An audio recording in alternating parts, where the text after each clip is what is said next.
कहानी शुरू होती है ऐसे शख्स से जिसकी रगों में खून नहीं नफरत बहती थी, जिसके लिए इंसानी जिंदगी की कोई कीमत नहीं थी, जिसका नाम सुनते ही लोगों की सांसें थम जाती थीं। लखन। लखन कोई आम डाकू नहीं था, वो वहशत की एक ऐसी मिसाल था जो जहाँ जाता तबाही छोड़ जाता। उसका काम था गरीबों को लूटना, उनके खून से अपनी प्यास बुझाना और दौलत को अपना भगवान मानना। लाशों की कतार लग जाती थी जहाँ लखन गुजरता था, मगर एक गाँव ऐसा था जो अब तक उसकी पहुँच से दूर था। दौलतपुर। दौलतपुर कोई आम गाँव नहीं था, वहाँ अमन था, चैन था, भाईचारा था, लोग मेहनत करते थे, खुश रहते थे। और इस शांति का सबसे बड़ा कारण था रायस्टार। रायस्टार एक ऐसा नाम जिसे लोग भगवान से कम नहीं मानते थे। नेता था लेकिन मतलब का नहीं, दिल का। वो गरीबों में अपनी कमाई बांटता था, जरूरतमंद की मदद करता था और अन्याय के सामने सीना तान कर खड़ा रहता था। उसका सबसे अच्छा दोस्त ज्ञान भाई, जो दौलतपुर में एक शानदार गाड़ियों का शोरूम चलाते थे। ज्ञान भाई का शोरूम दौलतपुर की शान था, महंगी गाड़ियाँ, ईमानदार कारोबार और लोगों का प्यार। लेकिन कहते हैं ना, जब किसी जगह पर खुशहाली बहुत ज्यादा हो जाए तो बुराई की नजर जरूर लगती है, और लखन की नजर अब पड़ चुकी थी दौलतपुर पर। वो गांव जिसे कभी कोई चोर छू भी नहीं पाया था, अब लखन के खून से सने हाथों का अगला निशाना था। एक दिन रायस्टार गांव के बाहर किसी जरूरी बैठक में गया था। वहीं रात लखन अपनी टोली के साथ दौलतपुर में घुस आया। आसमान में अंधेरा था और जमीन पर चीखें। लोगों को नींद से उठाकर मारा गया, बूढ़ों को जलाया गया, घरों को लूटा गया। गाँव का हर अमीर, हर व्यापारी लखन के गुस्से का शिकार बन गया। उसने दौलतपुर को सिर्फ लूटा नहीं, उसे मिटा दिया। उसका आखिरी निशाना था ज्ञान भाई का शोरूम। वहाँ पहुंचकर लखन ने ज्ञान भाई को बेरहमी से पीटा, उन्हें बेहोश कर दिया और सारी गाड़ियाँ, सारा सोना लूट ले गया। जब ज्ञान भाई को होश आया, उन्होंने जो देखा वो किसी बुरे सपने से कम नहीं था। गांव जल रहा था, हर गली में लाशें थीं, हर कोना मौत की गवाही दे रहा था। टूटा हुआ बदन मगर जिंदा आत्मा। ज्ञान भाई घिसटते हुए किसी तरह मोबाइल तक पहुँचे, रायस्टार को फोन किया और कांपती आवाज में बोले, भाई दौलतपुर उजड़ गया, सब कुछ खत्म हो गया। और उनकी आवाज वहीं खामोश हो गई। ज्ञान भाई चल बसे। रायस्टार जब गांव लौटा तो उसकी आंखें पत्थर हो गईं। हर ओर सिर्फ बर्बादी थी। कुछ लोग तड़प रहे थे, दर्द से कराह रहे थे और बस एक ही बात बोल रहे थे, रायस्टार हमारा बदला लेना, लखन को जिंदा मत छोड़ना। अब दौलतपुर खंडहर बन चुका था, लेकिन रायस्टार की आंखों में एक नई आग जल चुकी थी। उसने आसमान की तरफ देखा और सिर्फ एक शब्द कहा, अब लखन बचेगा नहीं।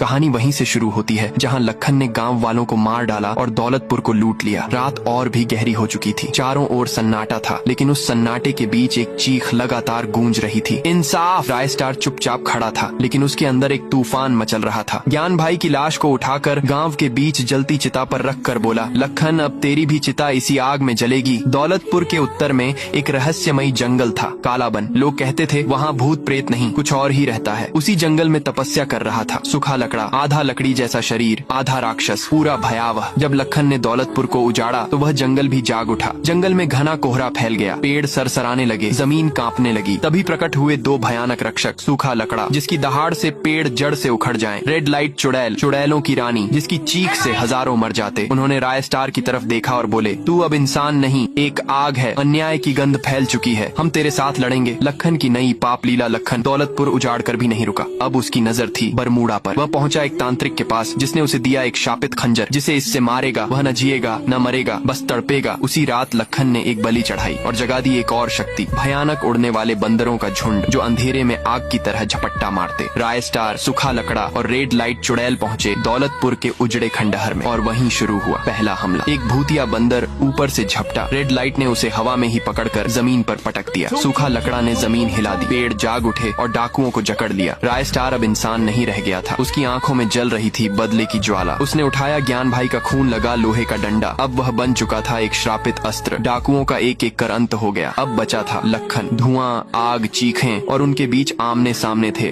रायस्टार और लखन। लखन ने शापित खंजर से वार किया, लेकिन रायस्टार अब पीड़ा से परे जा चुका था। उसने लोहे के डंडे से लखन को जमीन पर गिरा दिया और बोला, ये दौलतपुर की आत्माओं का न्याय है। एक आखिरी वार हुआ, लखन की सांस टूट गई।